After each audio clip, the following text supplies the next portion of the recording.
One of the easiest ways to get a lot of playing time is by being a lockdown defender. You don't have to be the best scorer. You don't have to be the most athletic. All you need is pride, discipline, effort, and be a little crazy. Let's break everything down so you can start locking up elite players and getting more playing time. Section 1, defensive stance and positioning. Your stance is your foundation, and just like a house, if the foundation is weak, the whole thing will collapse. So that's how I want you to treat your defensive stance. Just like a house, if your stance isn't good, you're going to get exposed. Let's start with your feet. Your feet need to be a little bit outside your shoulders, not too wide, not too close. Don't overthink this. Moving on to your head and your chest. Your head and chest should never go over your toes. So if you ever find yourself with your head and chest over your toes, that means you're leaning forward too much. And if you don't fix it, you're going to find yourself on somebody's highlight tape.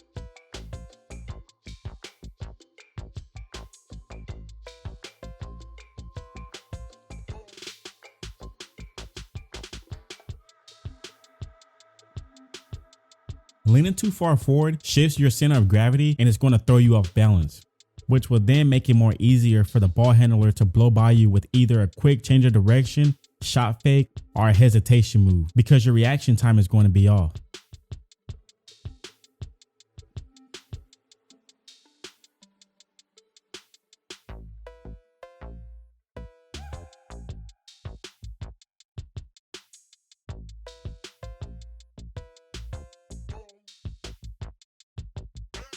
It's also good to always have your head and chest up so you can absorb contact from the ball handler and potentially draw a foul.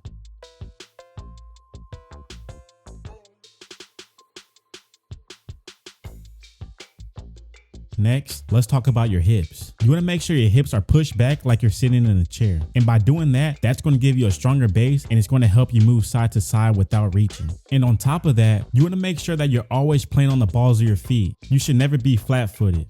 By playing on the balls of your feet, you activate your ankles, calves, and your hips, which helps you react faster. Playing flat-footed will either have you stumbling backwards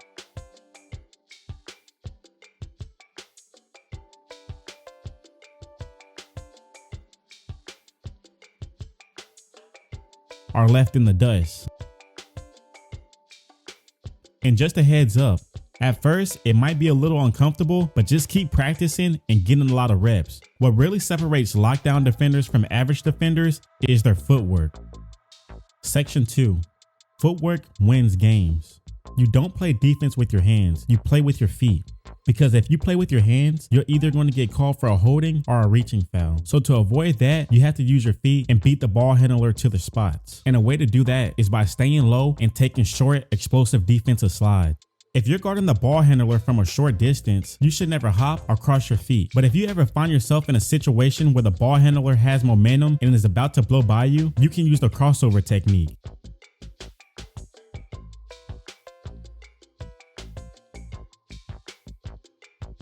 The bottom line is defense is a foot race, not a hand fight. And by playing defense with your feet instead of your hands will keep you out of foul trouble, which means you get more playing time and get to stay in the game. But footwork is only half the battle when it comes to defense, because you have to watch out for fakes and shifty defenders.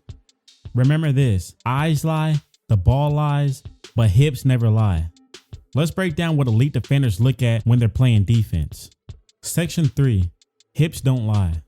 Most defenders get exposed before the ball handler even makes a move because they're too busy watching the ball or watching the ball handler eyes. And that's the biggest mistake you can make when playing defense, because shifty players are always using their eyes to sell their moves. To be an elite defender, you have to look at the ball handler hips, because it's impossible for someone to move without their hips. Remember this, hips don't lie, they always tell the truth. Alright, moving on to section 4, placing one hand on the hip.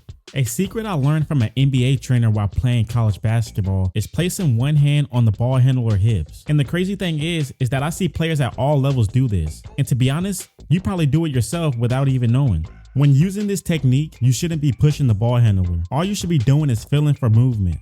The second they shift or explode, you will be able to feel it in their hips. This gives you a split-second advantage to slide and cut them off. That hand that's on their hip allows you to kind of guide them in certain directions without being obvious. Elite defenders use this technique to control ball handlers and make them do things that they're not comfortable doing, like going baseline, using their offhand, or forcing them into a trap.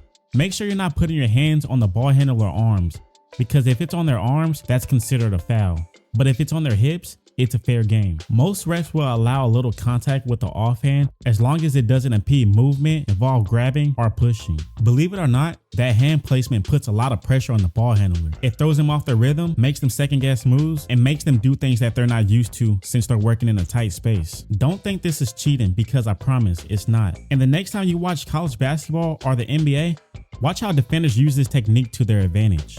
Section 5. Play in angles. Like I said at the beginning of the video, you don't have to be the fastest player on the court. You just have to be one of the smartest. And that's because elite defenders don't waste all their energy chasing people. They save energy and time by cutting off space and playing in angles. And by playing in angles, you force the ball handler into doing stuff that you want them to do. It's basically like you're baiting them. Say you want to set up a trap. You're going to guard the ball at a certain angle so you can get them to run into the trap. Section 6. Scouting. The best defenders don't just wait till game day. They come in with a plan. They watch and study film so they know which players can shoot, dribble, and drive to the basket. And by doing this, it makes a defender job a lot easier because they know their opponent's weaknesses and strengths. Section 7. Defensive mindset. You can't teach heart, you can't teach pride, and you definitely can't fake effort. To be a lockdown defender, you gotta have that mama mentality. Every possession, you gotta have that mindset of I'm not letting no one score on me. Be that defender that no one likes playing, and be that defender that ruins players' confidence. Remember this, defense gets you minutes, and minutes get you opportunity to play at the next level. Well, that's it for today's video. If you like this video, please make sure you hit that like, comment, and subscribe button. And if you have any more recommendations of videos you want me to do, please comment them down below. I'll catch y'all next time. Peace.